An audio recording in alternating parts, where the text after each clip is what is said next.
तो hello guys, आपको भी यही बात अभी तक पता नहीं कि एक ब्लॉगर अपने वीडियो के लिए साउंड इफेक्ट कहां से डाउनलोड करता है। चलो गाइस, आपको मैं बताता हूं। तो गाइस, पहली वेबसाइट का नाम होने वाला है बीबीसी लाइब्रेरी। और गाइस, इसके अंदर आपको जाने के बाद में ट्रेंडिंग से ट्रेंडिंग साउंड इफेक्ट मिल जाएंगे।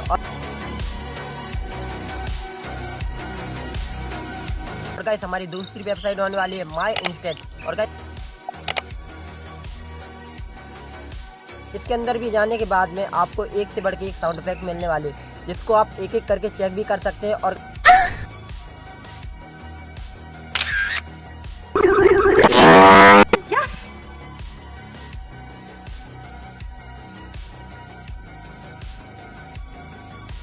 गाइस, इन्हें तुरंत डाउनलोड भी कर सकते हैं। और गाइस, ऐसी ही ट्रेंडिंग वीडियो देखने के लिए हमारे इस छोटे से चैनल को फॉलो करें।